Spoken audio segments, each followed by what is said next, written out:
If I could assign required reading to all my followers, these are the top 10 books that I would absolutely require you guys to read. First one is pretty obvious. I would require you guys to read The Greenbone Saga by Fonda Lee. I would have a whole throne dedicated to Fonda Lee and The Greenbone Saga if I could. It is just the best fantasy series ever written. Next, we have the Poppy Word Trilogy by R.F. Kuang. This series absolutely ruined me. I read this a year ago and I still think about it every single day. Everything R.F. Kuang writes is absolutely genius. She's incredible. And then next, we have the Beartown Trilogy by Frederick Backman. This ruined my life for a little bit. This book gets very dark, so if you need to, please look up your trigger warnings. Every sentence Frederick Backman writes hits the soul. Like, I don't understand how he does it.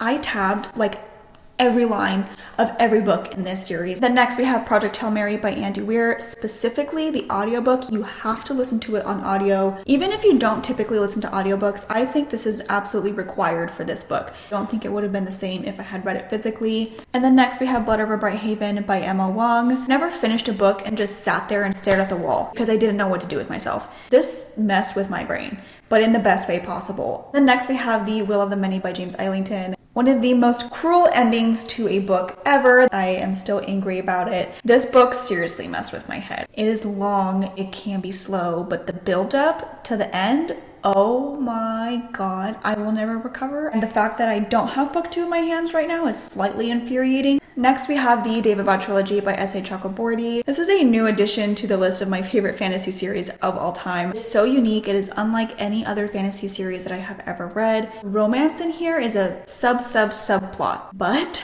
the romance in here, one of my favorites of all time. Next, we have the Bloodsworn Saga by John Gwynne. Not gonna lie, I felt so cool while reading this. I was so scared going into this series. I don't know why, but John Gwynne intimidated me so much. The battles, the found family, the adventure. I really truly think any fantasy reader would enjoy this. We're shifting gears a little bit. We're gonna talk about a historical fiction, The Woman by Kristen Hanna. I don't read a lot of historical fiction, but when I do, it's most of the time Kristen Hanna, and all of her books hit every single time. This book is incredibly special. It is a masterpiece. And obviously I have to put a thriller on this list. My favorite is Hidden Pictures. I know this book is very hit or miss for a lot of people, but for me, this is hands down my favorite thriller / horror of all time. Something about this just tickled a part of my brain that no other book has ever tickled. This centers around a little toddler that draws these creepy pictures. I mean, it is so creepy, scary, weird. The ending, the twist was absolutely insane.